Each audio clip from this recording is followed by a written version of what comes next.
Hi, I'm Darin Burns, and I want to welcome you to my first ever podcast, 61 Never Forgotten podcast. This podcast is based out of a storybook that was written on my life, the challenges and the fun things that I've had to overcome in my life. The moral of this book is don't let people tell you who you can be. I want you to be who the hell you want to be. And this is my good friend, Steve Cooper, who has been working with me as a therapist and helping me through my journey and getting me somewhat on track. I still got a lot of work to do, but I want to welcome Steve to the show. Thank you, Darin. I'm Stephen Cooper. I'm a licensed mental health counselor in the state of Indiana, and I own a practice called Family Tree Counseling. And I've read Darin's book and 61 Never Forgotten, and we have agreed to do this podcast because Darin has a larger mission that he wants to bring into the world. And Darin, what is that mission? What is it? I want people to understand that, what happens to us when we're younger doesn't define us who we are as adults. We have a lot of issues in society today with drug addiction, homelessness, people in jail, and suicide. And if we look at a common denominator and all that, 80% of them have been abused mentally, physically, sexually. I happen to have the trifecta of all three happen to me through my childhood. I never got help. I let it boil inside of me. I went through relationships, had trouble meeting friends and keeping them because of abandonment issues and all these fun things that I've had to go through my life. So I thought I'd tell my story while I was playing football, because my mentor always said, when you're given a platform, use it to the best of your abilities to help others. So that's what I've tried to do, is in honor of him, is to come forward, tell my story, and try to make changes in people's lives and hopefully get a movement going where we can help affect the issues that socially affect us, like homelessness, drug addiction. All these problems fall squarely on our shoulders as citizens through tax dollars, or people that have been affected in your family that you have no idea and you're wondering why they're having these issues. I want to create a dialogue that makes it easier for people to come forward. So I think me standing 6'5" and 300 pounds and exposing myself to people will make it easier. And I hope that the viewers will follow this and take notes. So who was the person that came into your life that changed the trajectory of your life? Well, I was in foster care. I was 14 years old, and I was hitchhiking from my first football camp. I went there. It was run by the Toronto Argonauts, and I was hitchhiking to go back to my group home, and this black Mercedes pulls up beside me and starts giving me crap about hitchhiking, and it was the captain of the Toronto Argos, Bruce Smith. So he told me to get in the car and drove me to my group home, and while we drove there, we talked. He got a little bit of a snapshot of my life, and then unbeknownst to me, the next day he showed up at my group home to take me to go to a gym and lift weights, and kind of became my mentor, my brother, then later on my father figure in my life, which is something I need. He was the first person that ever showed me unconditional love. So that's why this podcast is in honor of him. He wore number 61. I wore number 61, and I played to the age of 61 to honor him. And because to me, he's one of the greatest men that ever walked the planet. That is really amazing. The story's amazing. It's incredible that you were able to play professional football till you were 61 years old. It shows a level of focus and determination that's rare in the world. Well, my son was the one that put the crazy idea in my head when, after Bruce passed away, I let go of myself. I lost weight and stuff. And my son kind of re-inspired me to get my ass back into the gym and stop looking like a light bulb and look more like a pear. So I went into the gym and started training. And the goal behind it was that nobody ever played in 6 consecutive decades. So the calendar matched up perfectly for me. And I was able to get that play in my 6th decade, 47 years of playing football. Where do you think your life would have gone if Bruce didn't take you in?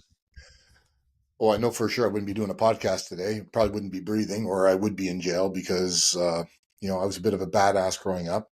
Um, and I hung around with some people that aren't breathing today. So there's a good chance that I could have ended up in jail or be in a grave by now. So I owe everything to Bruce, and that's why I try to promote him, his legacy, that it lives on through me and other people that he's helped and that I've helped over the years. I've helped hundreds, if not thousands, of people in my life. So you said you'd either be in jail or not breathing. Mm-hmm. And if it weren't for Bruce coming into your life and really investing in you over the years. And so when you say the things that happen to you when you're young, they don't have to define you, you define yourself. That's correct. They can define you. They can, They can trauma, break you. they can break you. They can define you. They can, confuse your mind about who you are, what the world is. Dark storms can go on in your mind, panic, post-traumatic stress disorder, all kinds of confusion can come from the things that happen to us in life. And it could have very well defined you if it weren't for this other piece of the puzzle and this person that came into your life and changed the trajectory of your life. And even with his presence in your life, you still had struggles. Yes. There was still relationship struggles or suicidal thoughts later, or, difficulty with your relationship with your children. And Bruce's big part of my life was that I didn't want to ever disappoint him. And he was the first person I said that ever showed me unconditional love. He accepted me for who I was and just cultivated me. So, I would talk to him about things that happened in my life. But if I screwed up, I was a little hesitant because I didn't want to lose his friendship or his fathership that he was giving me. So, there's some things in my life, like when I was thinking about killing myself when I was 19, I didn't share that with Bruce. I didn't want to upset him. But I, maybe looking back, I should have. But, Bruce was the kind of guy that brought the best out of me, made me work hard, showed me some values and stuff. But he couldn't cure what had happened to me. All he was is, call it a medicine pill that kind of made me try to forget my past by looking forward. And like Bruce says, don't look in the rearview mirror, look forward. That's why God put eyes on the front of your head, not on the back of your head, to look forward. So, that was, for me, that was the biggest thing about Bruce. And the thing that I take from Bruce is that, here was a black guy from Texas who went through segregation and racial bullshit and stuff like that happened in the States. Being a black kid growing up in the 50s in Texas would not be a picnic. So for him to stop and pick up a skinny white kid with long hair on the side of the road hitchhiking just shows that, like I said before, love knows no color. And he made me feel wanted, made me feel loved for the first time in my life. I never had a parent or a father that said to me that I'm proud of you or I love you. Bruce did. So those were, we'll get into Bruce later on, like probably, 8 sessions into this, because he came to my life at 14. But, the book has, my life has a very difficult starting point, and a lot of troubles that I went through to get to that point, to where I was in the group home and then I met Bruce. So I've been very fortunate that happened in my life. That was probably my Super Bowl of my life, was meeting Bruce. So his role in your life as a mentor, father figure, somebody that kept your eyes focused forward and motivated to do the next thing, that saved you. Yes, he gave me purpose. Like he made me learn to respect my body, respect myself, work hard. Nothing's for free. he was a hard ass with me in some ways, but in other ways he was like an amazing person. Like, I mean, one minute he's like my father, next thing we're like brothers, so it was kind of a weird relationship, but I miss the guy. There's not a day that doesn't go by that I don't think about him or shed a tear, because, and it's going to be 13 years this January that he's been gone. And, before every game, I'm down in Toronto, I go visit his grave and talk to him for 30 minutes and, get in my car and head to the stadium and play my games. He was an amazing person. And still today, like Tony Gabriel and Gene Mack, these are two good friends of his, and they're getting up there in age, and they've messaged me and said that, they thank me for what I'm doing because they feel that Bruce is still alive with my journey, because it doesn't feel like he's dead now because of what I've accomplished, and that they keep seeing his pictures and things like that on social media. So for me, that's a true blessing. You're keeping his influence going. Yeah. Through your own work. Yeah. So can you tell me about your thoughts on how important it is for people to recognize vulnerable people and take them in or engage in ways that help them to overcome their problems? And it's hard to really pinpoint. Sometimes, you see kids withdrawn. I try to call on athletes. Doesn't matter if you're a football player, hockey player, even a badminton player, whatever. If you've played professionally or if you've played college or you were a star at high school, and you're not playing the game anymore, you still have value, and the best thing that you can do is go out and give yourself to these organizations and help inspire kids. That's what Bruce did. Bruce volunteered at a football camp and picked me up and changed my life. And because that changed a lot of lives. So, you got to look at what mentorship means and the fact that as an athlete or professional wrestlers or whatever, you have value. Go give yourself. There's no better reward in life than when you see a smile on a kid. There was a story one time after Bruce passed away that he had his King Bay kids in Toronto, and it was an area up in north on Yonge Street.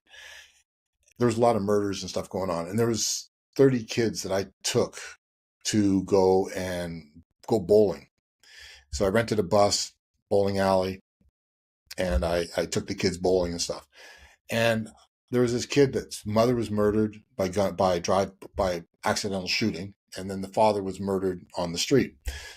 So he's lost both his parents, and the kid was really depressed. But I got a picture of this kid bowling when he got a strike, and he jumped up in the air, and his legs were kicked back behind him. He had a huge smile on his face, and for that second, that kid felt like a kid, and that's the picture that I want to carry on with everybody that gets involved with kids. That's your payback right there, is when you can make those smiles on these kids' faces. So I'm hoping that, as athletes, we can go back. And the reason doing that is that if we can identify kids that are having problems or help changing their lives of that, we can start to reduce homelessness. We can start to reduce drug addiction. We can start to reduce suicides. We can start to reduce people going to jail, because, these people have given up on life because life has given up on them. I was ready to give up on life, but Bruce made me believe in myself. And there's no more powerful tool in the planet when somebody believes in themselves and blocks everything out. So I want to get people to the point of that we reduce the numbers, that if I could die and come back 100 years from now and see that there's programs in place and there's less people on homelessness and there's less people on drug addictions, less people committing suicide, I will feel that this has been all worth it. It's not something that's going to happen overnight, but it's going to take some time. So what we need to do is we need to change the culture and get people. So I'm hoping this podcast, with people seeing with me and you talking and going through some therapy sessions with you and all stuff, it's not hard. It's an easy process to fix yourself if you give yourself the time to do it. There's nothing to be ashamed. There's nothing to be worried about. You're fixing yourself and you're becoming a better person. And I want to thank you, Steve, for the times that we've had together and the many more that we are going to have, and sharing my story with other people, and hopefully making changes, and that's what this whole podcast is going to be about. What you're doing is very vulnerable, Darin. Like, one of the impediments to people seeking help is that they talk about things that, even though they're adults, even well into their adult lives, that are painful to talk about. And they've been painful since they happened, and long, long before. And people don't often want to repress things or suppress things, or even if it's not a conscious intention, they just naturally do. And when it comes to opening up and feeling pain and hurt and fear and having, traumatic memories of difficult times, people avoid it. So your example is um, a strong example for a lot of people to do this so openly and so vulnerably. Mm-hmm. To go ahead. Well, like in my book, we start out, I found out that when I was a year and a half old, I mean, my parents were young. My father had mental issues. He was 24, married a 16-year-old. She got pregnant. They had me. I was an oops. But anyhow, they tried to make it work, and obviously it didn't. I mean, when I was a year and a half old, I was abandoned in apartment buildings for a full day. My parents, they'd be off to work, and police were called, and children's aides were coming through at 1.5 years of age, and it went on. When I was 4 years of age, my parents got into a big fight, and before I was 4.5, they split up. They both left. My brother and I were left alone. And for 9 days, I was a 4.5 with a 1.5-year-old kid, baby brother there, and changing his diapers and feeding him. And actually, when the the police came in with my grandmother, the superintendent, and somebody from social service, children's aid, or what have you, I was in the kitchen baking an angel food cake at 4.5, and I screwed up on making the whipping cream. I couldn't whip it up, and I poured on some milk on it. I have that vivid memory of doing that. And they walked through, and there were diapers everywhere in the apartment and stuff. So I was giving to my grandmother, then they reached my father, and then I was given to my father, and my father hired babysitters that turned out to be pedophiles. So I was raped over 200 times before I was 6 years of age. These two guys would just take target practice at me, I guess, pretty much every other day, for 2 years. I had that locked in my head. And then, being abandoned, and, we got evicted out of apartment buildings. My father took off, and I was left with other families.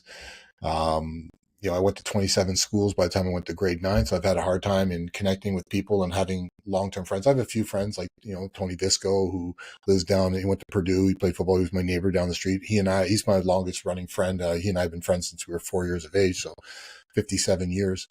But I've had a hard time connecting with people, relationships, parenting. It's been a struggle, and it's because I never had the love of a mother, I never had the love of a father. My father broke my nose, broke my jaw, busted me up. His idea of, parenting was beat the crap out of me. So I was getting a lot of that, and I was getting put down from him that I was never going to be anything in my life and all that kind of fun stuff. So, going through that, and then, going into an organization run by the Salvation Army. It was a group home place in London, Ontario. They had 5 houses and 50 kids that would stay there. And there I was raped by a counselor there for a year. He got me smoking. First time I ever smoked cigarettes was with this guy. And then after I smoked, he told me that if he told on me, I would be in trouble. So he was raping me at the age of 11 years of age. And growing up, I didn't understand sex. When you're 5 and you're getting raped or this, you don't know what sex is. Even at 10, you don't know. You don't know if it's right or wrong, or you don't know this and that. But I'll tell you, it's carrying that burden, and the thought of people laughing and embarrassing at me, I was embarrassed, so I had to bury it. And by burying it, you put up boundaries, you put up blocks in your walls. It affects your development. So, I'm hoping that with my story that I come forward, that other kids will have the courage. Like I've had other kids reach out to me on social media that have read my book and said that I've inspired them, and they've come forward with their stories. So, that's a starting point. So when you say that you buried things, and it's a complicated question I'm asking you, so Mm-hmm. what were your reasons that you can think of that you would bury things? Well, one is the pain, like, when I mentioned this before a time, like, and I kind of blocked out, and my uncle made me reminded me of it. Is like when I was 7 years old, I was staying with my uncle. My aunt and uncle allowed me to come and stay with them for 1 year. It was probably one of the best times of my life where I was able to have my own bed, have A 3 regular meals, normal and go to year. school. Okay. And this next door neighbor, they had a doghouse in their backyard, and I went to their backyard and I destroyed the doghouse. And my uncle asked me why, and I wouldn't answer.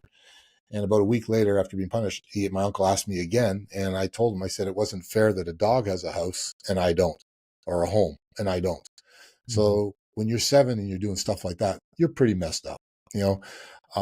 But You have a lot of hurt, a lot of yeah, a lot of hurt, a lot of stuff. pain, and And it's been carrying with me you know, for 55 years. Well, basically my whole life, like 60 years. Like when I was a year old, I was, I guess I was abandoned then. I couldn't, you're so young, you don't understand it.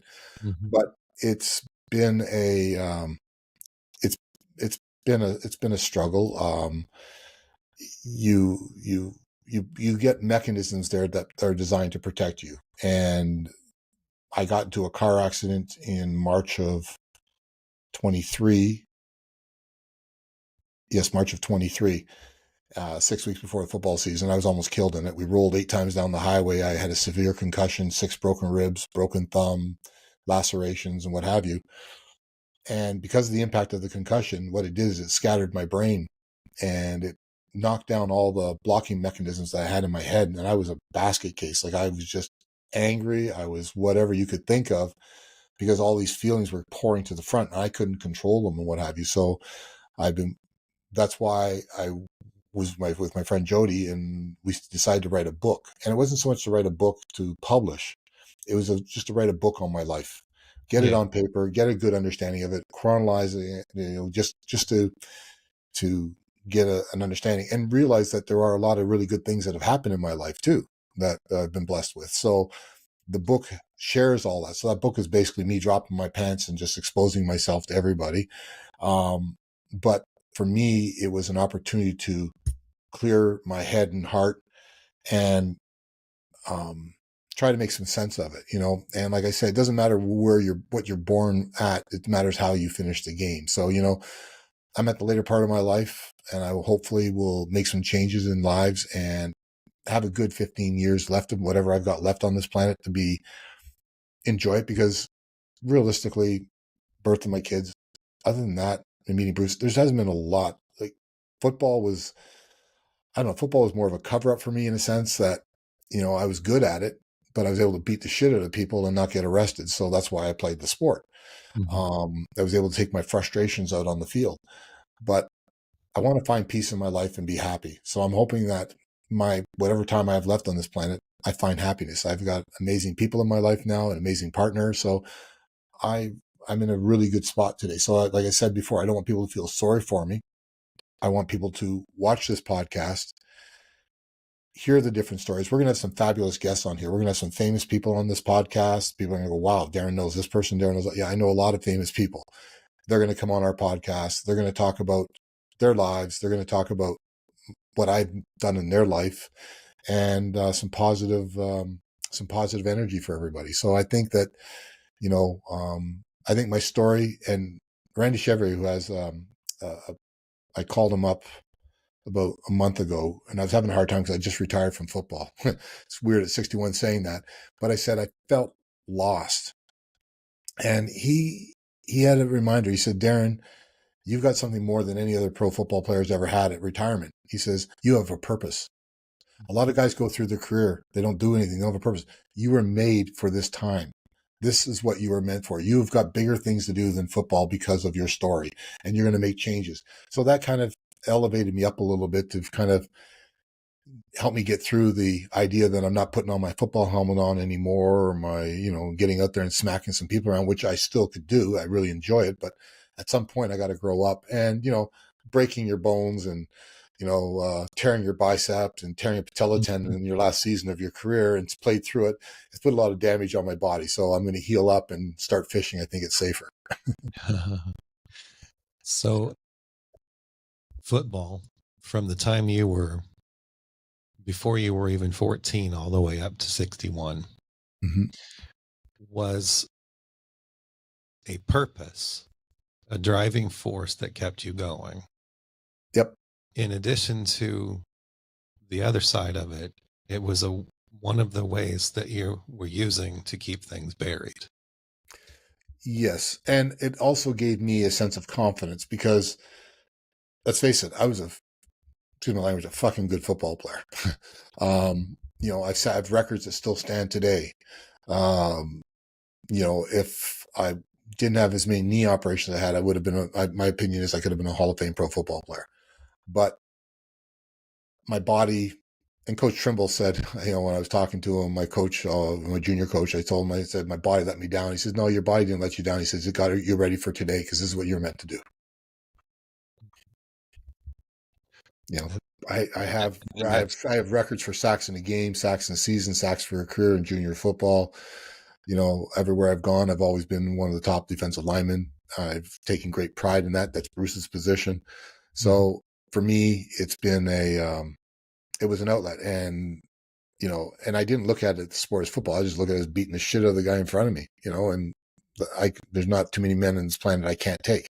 So for me, it was just an excellent opportunity to, like I said, play rough, get physical, knock people out, and not get arrested. So it was a perfect thing for me, and it made me feel good because when you play in front of 10,000 people and they're cheering and you get a sack, there's no better food that feeds your insecurities than that. And that's kind of what football did for me. It validated me. It made me feel good. No one could say to me that I wasn't good. Because people will always run you down. They tell you can never be anything. I've had that my entire life. But when I got on a football field, no one could tell me any different other than I was the leader on the team. And that was my therapy. That was there to help you feel good about yourself instead of bad. Yeah. Yeah. It was one that it was something I could control.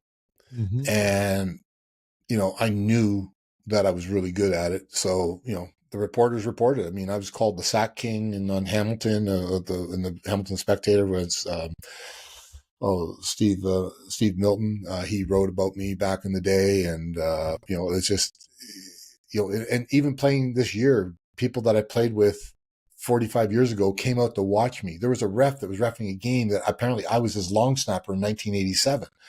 So, and then when I said my goodbye at the end, and then the league gave me a shout out on the championship game this year and saying that I did a lot for this league, I'm glad, that just put the exclamation mark at the end of my career. I've given everything I could to football, did everything that I needed from football, but football's not who I am.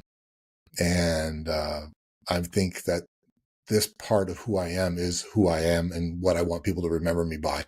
And hopefully that we can make changes through this podcast. And I think you and I will have a fun journey doing this. I think it's going to be exciting. I know that our producer, we're going to give him, he's already got a great beard. I don't know if gray hair because he has none, but I think that it's going to be an exciting podcast. And I'm looking forward to sharing my story and getting some therapy from you at the same time and letting people understand that even though he's sitting in that chair, he's still analyzing me and he's still getting therapy. I'm still getting therapy. So you know something, people that are scared to go see people that can help them with their mental issues or what have you, it's not that difficult. You just got to talk and be comfortable. And that's one thing that I want to get through to people is that don't bottle it up. Share your story. Let's make changes together. It's a beautiful message. I mean, for people, it can seem so hard to, and for some people, what they have to uncover, they would rather go through the rest of their lives with it buried and never addressed. Yeah. Then I can tell you from a person that's done it, it's the worst thing that you can do. You stop to live. you develop fears. When you have fear to live, you fail to live. And you got to just find the right person you're comfortable with. Tell your story. If there's some criminal charges that need to be laid, get them laid. If there's a lawyer that's got to sue somebody, find some closures, get yourself healed, and move on with your life. Because life is great once we can get through all this darkness. And you know something? It'll make you a stronger person, because people complain, oh, I've had a rough day at work, or I've had that. Well, try being raped. Try getting up after that. Try to do all the stuff. Try to get beaten up by people. Have your father kick the shit out of you, tell you you're no good. Those are rough days, you know, and there's perspective there that people can get. So I just hope that people will follow us along. Like this is just our introduction, and we're going to have next shows going on and on and on. I just want everyone to welcome everybody to this podcast. It's not going to be all grim and goof, you know, and blood and rape and all that kind of stuff. We're going to have some good topics here. We got some exciting guests that'll be coming on down the road. But for the first few episodes, it's just to get some background on the story, on the book, and the reasons why. And let's talk about purpose and the things that we can do. I want people to get a dialogue going so that we can start making some changes with our politicians on how to deal with homelessness and drug addiction. Right now, we're, you know, giving them, you know, needle places. We're giving them this and this, but we're not fixing the root of the problem. The root of the problem is the children, and we need to reach them if we want to fix the next generation. It's not going to happen overnight. It's going to be like trying to fix climate change. It's going to take 100 years. You know, we spent hundreds of years raping, abusing, and bullying kids and stuff like that. Well, it ain't going to change overnight. Where it's going to take us a long time. But hopefully, every person that I meet and every person that another athlete goes out and makes a change, we can lower those numbers and make people's lives better. I think it's very admirable what you want to do. Admirable to put yourself out in a vulnerable way, share your story, show an example to countless people who would benefit from hearing it. And so, well, let's on this episode here, we have to wind it down. We're at the end of it for today. I know that Andre will be scratching his head going, when the hell we're going to get off, because we do it in 30-minute segments. But we're going to sign off, and we're going to be on again next week. And I hope you've enjoyed this episode of 61 Never Forgotten, and my good friend Steve. And I want to thank all my followers. I've had literally in the last 3 months, over 11 million people view me on Instagram and on my Facebook. If you want, jump on my Instagram, Darin J61, Darin J61.